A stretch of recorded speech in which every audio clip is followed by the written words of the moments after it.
नमस्कार, मैं हूं ऋचा और आप देख रहे हैं नेशन न्यूज 10। चलिए शुरुआत करते हैं खास खबरों के साथ बुलेटिन की। खबर हरिद्वार से है, जहां पर समाजवादी पार्टी में जिला कमेटी का विस्तार किया गया, जिसमें 3 जिला उपाध्यक्ष, 4 जिला महासचिव और 59 जिला सचिव सहित 1 कोषाध्यक्ष और 1 हरिद्वार कार्यालय प्रभारी नियुक्त किया गया। वहीं समाजवादी पार्टी के जिला अध्यक्ष सुमित तिवारी ने समाजवादी पार्टी के कार्यालय पर कार्य के वरिष्ठ नेता स्वर्गीय विनोद अग्रवाल जी की पुण्यतिथि पर श्रद्धा सुमन अर्पित करते हुए उनको विनम्र श्रद्धांजलि अर्पित की। जो है समाजवादी पार्टी की हमने जिला कार्यकारिणी की घोषणा की है और उसमें हमने लगभग 55 लोगों को अभी जिम्मेदारी दी है। आगे और भी जिम्मेदारी दी जाएगी क्योंकि बहुत से लोग जिम्मेदारी से वंचित हैं। तो आज जिला कार्यालय पर हमने यहाँ पे पहले तो अपने जिन के नेता स्वर्गीय विनोद अग्रवाल जी की आज पुण्यतिथि पर उन्हें श्रद्धांजलि अर्पित की। उसके बाद आज हमने जो है जिला कार्यकारिणी का विस्तार करने का कार्य किया। उसमें हमने 4 उपाध्यक्ष, 4 महासचिव और 18 लगभग सचिव और 12 सदस्यों को हमने जिम्मेदारी देने का कार्य किया है। हाँ बिल्कुल, आपको जैसे कि पता है पहले आगामी निकाय चुनाव है। निकाय चुनाव में ज़्यादा से ज़्यादा यूथ को नए कार्य करने वाले लोगों को जिम्मेदारी देने का कार्य किया गया है और उसके बाद लोकसभा चुनाव है, उसको दृष्टिगत देखते हुए हमने पार्टी का विस्तार करने का कार्य किया, क्योंकि आने वाले समय में समाजवादी पार्टी बहुत ही महत्वपूर्ण भूमिका निभाने जा रही है आगामी चुनाव में। लोकसभा 2024 का चुनाव जैसे जैसे नजदीक आ रहा है, विपक्ष एकजुट होकर मोदी सरकार को घेरने में लगा हुआ है। 2024 में गठबंधन की सरकार बने, इसको लेकर कार्य हो रहे हैं, मगर ऐसा होता दिखाई नहीं दे रहा, क्योंकि विपक्ष में भी फूट देखने को मिल रही है। योग गुरु बाबा रामदेव ने विपक्ष पर वार करते हुए कहा कि पूरा विपक्ष एकजुट नहीं हो सकता। विपक्ष सिर्फ ख्वाब देख रहा है, क्योंकि प्रधानमंत्री नरेंद्र मोदी जैसा उनके पास कोई चेहरा नहीं है। आजकल 2024 को लेकर के कि पूरा विपक्ष कभी भी एकजुट नहीं हो सकता। जो ख्वाब देख रहे हैं कि हमारी 100 के करीब सीट बढ़ जाएंगी, तो विपक्ष एकजुट हो ही नहीं सकता, क्योंकि उनके अपने राजनीतिक स्वार्थ, उनकी जो पॉलिटिकल आइडियोलॉजीज और एक अलग प्रकार का सबके अंदर विद्वेष है, उनकी एकता असंभव है। और दूसरी बात, मोदी जी जैसा कोई चेहरा उनके पास में नहीं है। तीसरी बात, पूरे देश में सनातन का गौरव इस तरह से बढ़ा हुआ है कि सारे देश ने ये स्वीकार कर लिया है, जो सनातन के समर्थक हैं उन्हीं के हाथों में देश की सत्ता देंगे।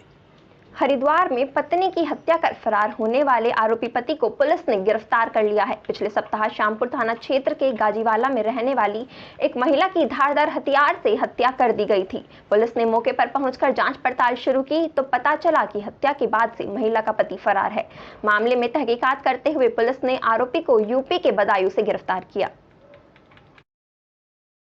क्योंकि उसके पति के संबंध में जानकारी नहीं मिल पा रही थी और प्रथम दृष्टया मामला उसके पति की तरफ जा रहा था, लेकिन जो भी आस पड़ोस के लोग थे उनके बारे में एड्रेस के संबंध में कहीं कोई जानकारी नहीं मिल रही थी और अभियुक्त के बारे में कुछ सुराग नहीं मिल पा रहे थे। इस पर टीमें हमारी लगी थी, जिसको बदायूं से कल जगतपाल को गिरफ्तार किया गया। उस पूछताछ से पता चला कि इसका अपनी पत्नी के साथ जो है शक के आधार पर उसको शक करता था और कहीं ना कहीं गृह क्लेश था और अक्सर इनमें झगड़ा होता था। तो आवेश में आकर इसने उसके गला दबाया और साथ ही साथ शार्प वेपन से उसके गालों को काट दिया था, जो एक काफ़ी गंभीर प्रकरण था। इस मौके पर हमारे अधिकारीगण जाकर निरीक्षण भी किया गया और उसमें जितने भी साइंटिफिक एविडेंस है हमारे, उसको भी कलेक्ट किया गया, जिससे कि अभियुक्त को सजा मिल सके।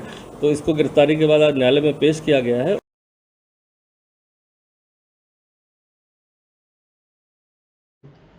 उत्तराखंड में चुनाव से पहले एक बार फिर अवैध मजारों पर घमासान छिड़ गया है। दरअसल राज्य के मुख्यमंत्री पुष्कर सिंह धामी ने उत्तराखंड में अवैध मजारों को ध्वस्त करने का ऐलान किया है। साथ ही मुख्यमंत्री धामी ने लैंड जिहाद को लेकर भी चेतावनी दी है। उन्होंने कहा कि जो भी लोग अवैध अतिक्रमण के पीछे लगे हुए हैं, वो खुद ही अतिक्रमण को हटा ले, अन्यथा कार्रवाई के लिए तैयार रहें।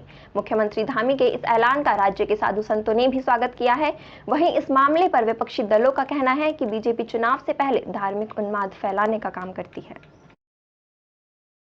कल एक ही चीज कह रहे हैं भाजपा के सब नेता जो है, मजार शरणम गच्छामि, मजार शरणम गच्छामि, मजार शरणम गच्छामि, क्योंकि उनके पास जनता को बताने के लिए कुछ नहीं है, इसलिए सब मजार मजार मजार मजार कह रहे हैं। जो वास्तविक मुद्दे हैं, बेरोजगारी का है, महंगाई का है, पानी नहीं मिल रहा है, जंगलों में आग लग रही है, गरीबी अलग है, दूसरे सवालात खड़े हैं, लोगों की पेंशन नहीं मिली है, बच्चों की छात्रवृत्तियां नहीं मिली हैं, हॉस्पिटल में डॉक्टर नहीं है, कोरोना दस्तक देने लग गया है, भाई इनसे मत बचो, ये तो ऐसा है भाजपा के बाद बताने के लिए कुछ नहीं है। लक्सर सिविल बार एसोसिएशन ने लक्सर में तैनात रही महिला न्यायिक अधिकारी के स्थानांतरण पर उनके लिए विदाई समारोह आयोजित किया। समारोह में वकीलों ने उन्हें फूल मालाओं से सम्मानित किया, साथ ही उम्मीद जताई कि दूसरी जगह जाकर भी वे लक्सर जैसी ही निष्ठा से कर्तव्य का पालन करेंगी। आपको बता दें कि लक्सर में तैनात जेएम नंदिता काला का तबादला ऋषिकेश में किया गया है। नंदिता तारा का कार्यकाल बहुत सही रहा है। उन्होंने सभी के साथ समान व्यवहार किया है, अच्छा व्यवहार किया है और न्यायिक प्रक्रिया में सही निर्णय दिए हैं। जैसे कि वो नई थी उसके आधार पर भी उन्होंने बिल्कुल सामंजस्य बैठाते हुए न्याय दिया है लोगों को। माननीय उच्च न्यायालय के आदेशों के अनुसार 3 साल का कार्यकाल उनका यहाँ पर रहा और 3 साल उन्होंने पूरा मेहनत से न्यायिक कार्य किया और ईमानदारी से किया और लगन से किया और जो उनका अनुभव था नई पोस्टिंग के आधार पर और बहुत अच्छा उन्होंने न्यायिक कार्य किया, इसके लिए बधाई के पात्र हैं। ट्रांसफ़र एक प्रॉपर्टी है सरकारी कर्मचारी के लिए, सरकारी अधिकारी के लिए। तो जैसा कि उनका 1 साल का कार्यकाल लक्सर में रहा है, बहुत अच्छा कार्यकाल रहा और बहुत न्याय की दृष्टि से उन्होंने बहुत अच्छा कार्य किया है। हम उनके कार्य की सराहना करते हैं। नंदिता तारा का कार्यकाल बहुत सही रहा है। उन्होंने सभी के साथ समान व्यवहार किया है, अच्छा व्यवहार किया है और न्यायिक प्रक्रिया में सही निर्णय दिए हैं। जैसे कि वो नई थी उसके आधार पर भी उन्होंने बिल्कुल सामंजस्य बैठाते हुए न्याय दिया है लोगों को।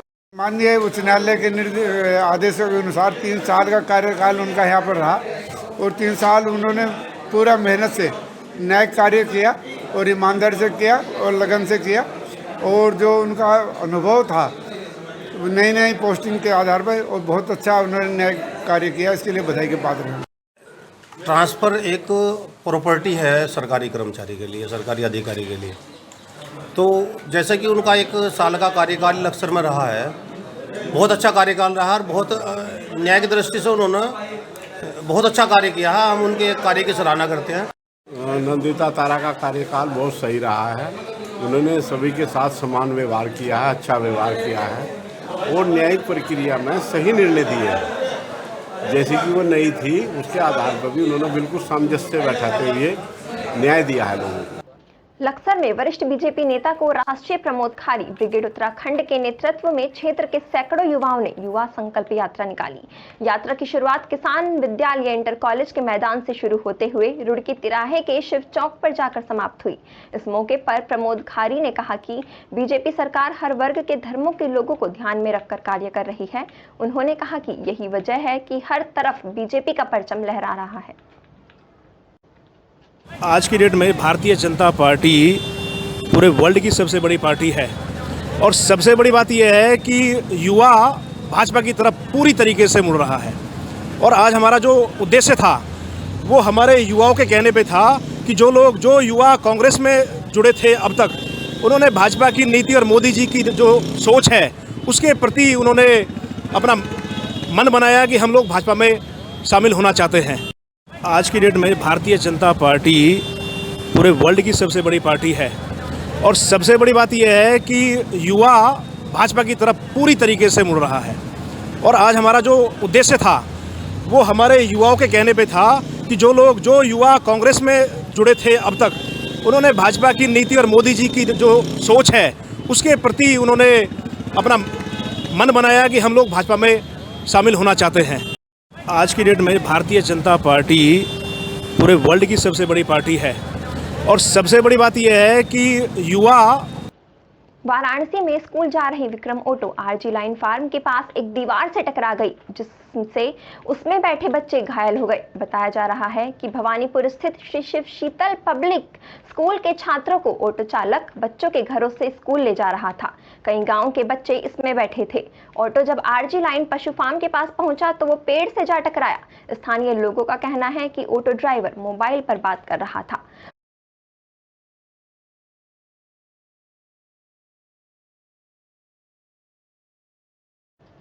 देश में मौसम का मिजाज अब तेजी से बदलने वाला है। कई राज्यों में गर्मी लोगों को सताने वाली है। मौसम विभाग की माने तो आने वाले दिनों में तापमान 40 के पार हो सकता है। हालांकि कुछ राज्यों के लिए मौसम विभाग ने बारिश की संभावना भी जताई है। इसी के साथ ही 15 और 16 अप्रैल को जम्मू कश्मीर, लद्दाख, गिलगित बाल्टिस्तान और मुजफ्फराबाद, हिमाचल प्रदेश, उत्तराखंड में गरज और बिजली के साथ हल्की या मध्यम बारिश हो सकती है। वहीं 16 अप्रैल को पंजाब, उत्तर हरियाणा और पश्चिम राजस्थान के कुछ हिस्सों में बारिश होने की संभावना है।